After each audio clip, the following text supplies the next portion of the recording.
Hi, welcome to my presentation. I'm Professor Wilson Wong, the presenter and one of the co-author of the paper. And my paper submission number is, as you can see from the PowerPoint of the screen, it is number 79. The title of the project is called The Critical Role of Social Acceptance of Profits in Smart City Data-Driven Innovation, the case of Smart Lamppost project in Hong Kong. And I also have a co-author, Professor Sylvia here. Both of us are from the Faculty of Social Science in the Chinese University of Hong Kong, and I'm from the Data Science and Policy Studies program, and my co-author is from the Geography and Resources Management program. And because I have limited time, which is only around 15 minutes, so I will just make sure I cover all the major ideas of my paper concisely and condensely. Okay, so let me go to the project outline. So in this short presentation, I would like to let you know the objectives of my paper, the background, the research question, and I will briefly introduce the Smart Lamppost project in Hong Kong, which is a very useful project for us to think about the social acceptance issues of the technology of smart city. And then I will use a theoretical framework which combines two sets of theory. One is the adoption and diffusion theory, and the other theory is basically the perspective of puppets in explaining why the Smart Lamppost project as a smart city project is not going well in Hong Kong. And finally, I will conclude the presentation with some discussion and implications. So for the objectives of my paper, there's four of them, but all of them are actually integrated together. So you can just take it as a one single objective. Mainly what I'm trying to do in the paper is trying to examine the importance of social acceptance of profits to smart city data-driven innovation. What I mean is that a lot of smart city projects are basically rejected by society because they fail to address the key variables of social acceptance of different types of citizens. We call them as puppets because they are not exactly the same group of people. They may have a different set of perspectives and values, and we have to satisfy all of them in order to make sure the smart city innovation technology will be accepted. So I'm going to use two sets of theory to explain why sometimes the technology is not accepted and what we should do. So it's called the adoption-diffusion theory and also the modalities of puppetness. And I try to identify the key factors in the process so that we can come up with some suggestions after applying them to a case study about the Smart Lamppost project in Hong Kong. So a little bit about the background. The background is if we study smart cities technology, we understand that smart city technology is not just about the technology itself. If you have to be adopted and accepted by society, that will be a complex developmental social process. In the sense that you have to be accepted by people, and there are some certain factors have to be met, or some certain factors have to be to exist in order to make sure that the technology will be accepted. So technology, particularly ICT technology, which emphasizes human technology interaction is never developed or adopted in a content as a victim. So there are some social factors, institutional factors we have to take care of in order to make sure the technology is accepted, implemented, and used as we prefer to see. Okay, so the research question, if we summarize the objective and the background, that's what I'm trying to do in the project, is trying to unpack the technology social acceptance process, which is a manageable process in the sense that if we identify the factors, we do things according to the factors identified, then we will be able to promote the social acceptance process. So through the development of a new and integrated theoretical framework and the case analysis of the Smart Lamppost project in Hong Kong, we will hope to identify those key variables to bridge the institutional gap between technological change and social acceptance of smart city development. So that's what I'm trying to do in this project. And in the rest of the presentation, I'm trying to tell you first about the little information about the Smart Lamppost project in Hong Kong, and then apply the two set of theoretical frameworks which is I hope to integrate them in the study to explain why things goes wrong and what we should do to make sure things will be fine and the technology will be accepted. So some information about the smart lamppost project in Hong Kong. So it is just like other smart lamppost project in other major cities. It's about it's an integral part of smart city infrastructure. In that case, it's a smart city infrastructure of Hong Kong, and it is also closely related to the 5G development because they will have a station there to send out the 5G signal. And the project originally have been approved by the government. It will be a 3-year program, and they intend to install 400 posts in 4 major districts. They are really crowded and heavy districts in Hong Kong with high pedestrian and traffic flow. And by the time of June 2019, which was last year, 50 posts already installed in several projects in Hong Kong. Unfortunately, what happened is that the project itself is actually rejected by the people in Hong Kong. It's not only rejected, but many of the posts, smart lamp posts, have been destroyed by angry protesters. Last year, during a major social movement, it is the social movement about the anti-extradition law in Hong Kong. If you Google it, you will find more information about the social movement, but I'm not going to talk too much about that because of time. So they're all destroyed. Most of them are destroyed, in particular those in the area where the protest was conducted. So I'm going to show you some picture about the smart lamppost in Hong Kong. So here is the smart lamppost, how it looks in Hong Kong. And you also contain some sensitive technology in the eyes of the people of Hong Kong. Is have a camera, and people are so worried about the camera being used for face recognition, surveillance, and try to arrest people, especially for protesters. So I also have some pictures about the destruction. So you can see the police car here, and here is one of the lampposts, and they destroy more than one. Basically, they wipe out the lampposts, the smart lampposts in that particular district. And the protests, there are many protests in Hong Kong during that period. And I think one of the objectives of the protest is exactly to try to destroy the technology which they do not trust, the smart lamppost project. So it's totally destroyed in that area. And what are the reasons for that? Because there's very low trust in the government, so anything introduced by the government, especially involved the high technology and sensitive technology, are basically rejected. So the trust is also, the no trust is also related to the social movement. It is the protest is in the midst of a major social movement. We call the anti-extradition bill protest or the water movement. As I mentioned, it's a fear of state surveillance, concerns about the data privacy, including having the data transferred back to the mainland China. And there's tension between Hong Kong and the mainland China. As you can tell, if you read the international news about the US-China confrontation, Hong Kong is right at the middle of the storm.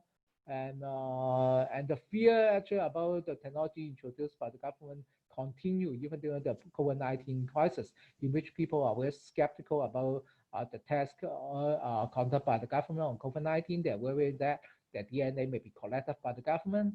So right now, at this moment, the lampposts are destroyed, but the government intend to continue the project because it's quite important for the smart city development. However, due to the public concern and the protest and all kind of public pressure, the project itself is modified in the sense that some of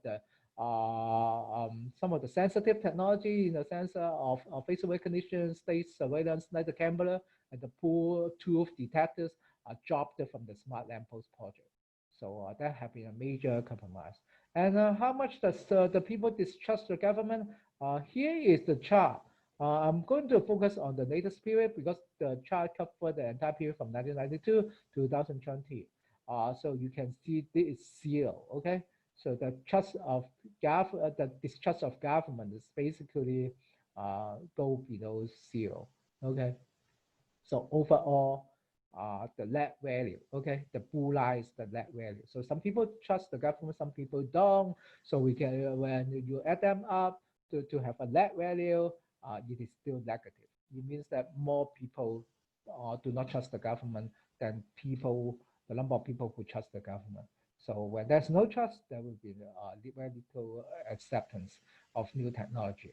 But I would like to relate the situation in Hong Kong with two theoretical frameworks.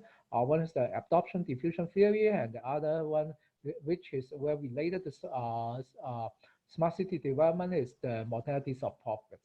So I'm trying to go through that very quickly because of time. But you can easily Google those theory, or you'll find it in the literature. It's a very well-known theory. So what does adoption diffusion theory says is basically that in the process of whether to accept or reject a technology, there are some major components we have to look at.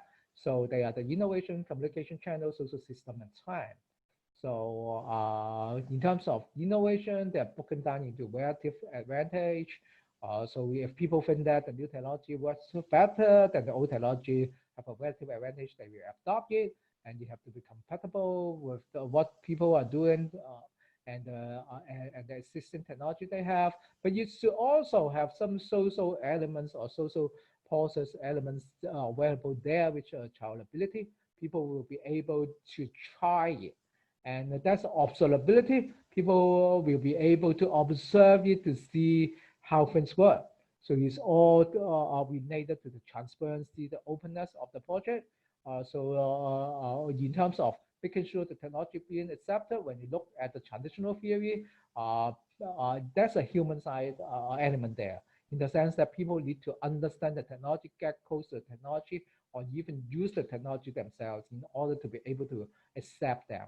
But all those elements, as I will argue, are not actually present in the Smart Lamppost project in Hong Kong. And we can look at the rest of the elements of the adoption and diffusion theory. There should be communication channels, so people will trust the system or the technology more if they hear the information from their friends or trustworthy sources. And that will be the social system element there, in the sense that you should fit into the norms of the society. But in the case of Hong Kong, since the trust is low, so the norm is actually not to trust the government. So when they cannot see the technology being involved into the technology development and the application, then it is the norm for them not to trust it, or they reject it and even destroy it. So it also takes time for the technology to be diffused. So usually the fast adopters are those people who are more well educated, but a lot of those human elements are actually missing in the Smart Lamppost project in Hong Kong. Most of the people who have first-hand information, rich knowledge about the technology of Smart Lamppost are the experts themselves. So you still apply or appeal to the old mentality that you trust the experts, things are fine, but it just doesn't fit in, both according to the adoption and diffusion theory, and also about a new perspective I'm going to introduce is the perspective of profits. So basically, it means that when you recognize the social element, the people elements there, you also need to classify those people or categorize those people into four different groups of people. We call them profits with an S, a plural. So who are those four groups of people? These are surface users, those people who use the technology. Entrepreneurial puppets, those people who are involved in developing the technology, and also the political puppets. Means those people who have the right to participate in government decision making by voting or by direct involvement or direct participation, and also civil puppets. It means about the civil society, a puppet sphere. So if we go through the other platform, we have a more deliberate or detailed definition of each of them. But for the Smart Lamppost project, as I would argue, it's not only the human and social elements is missing there. They don't address the concern of different group of people. They may have a little bit about the entrepreneurial in the sense that they involve the business, involve the high technology sectors. It may involve a little bit about the surface user because it's trying to monitor the traffic, so try to tell people that the traffic will be better if they monitor the situation. But definitely the project itself failed to engage two type of purpose. Is the political purpose. Basically, citizens do not feel they have the right to participate in the project because this is all dominated by the people who are directly involved in that. Most of them from the high technology sector or bureaucrats themselves or engineers. And also there's a concern about maintaining a public sphere, which is out of the direct control by the state. So that's why state surveillance is a major issue there, because they want to make sure the public space where they put up the smart lamppost project not affected by the smart lamppost not being monitored. But that is definitely one of the concerns. But this is not well addressed in the project because they mainly look at the project as a technological project to increase efficiency, better traffic, better control of the environmental conditions without involving the people. And even they involve the people in the traditional sense, they involve the people who use the service, they involve the people who provide the service, but they do not involve the people who are just common citizens, have a concern about how things are being operated or how things are being governed in society. So that's a gap between the development of the new technology and the gap of the social political development in Hong Kong or in most advanced economies, which is also have a very strong tradition of citizen participation or rising expectations of citizen participation. Okay, because of time, I think I will conclude very quickly. So using the firmware in the case of Hong Kong, we see that the open time of limited technological projects to experts and appealing for the buy trust of expertise is not working well anymore in the changing socio-political environments. And the factors were in the process have been identified in the two sets of theories I have introduced. And when we try to engage a puppet, we have to classify them in the four types of puppets. It's not just one-dimensional citizens anymore, because society is becoming more complex. And so making sure that we engage the puppets in the different process or stages of the new technology of smart city is very important, both in terms of the decision-making phase and also in the use of the outcomes like the open data. So we'd like to conclude the presentation to appeal for more co-invention, co-ownership, and co-use of smart city technology in order to have more cooperation between the citizens and the developers of the high technology, smart city technology. Those will be very important. So that is the end of my presentation. I hope you get the major ideas of my study, and I look forward to questions and discussion in the session coming up. Thank you so much for watching.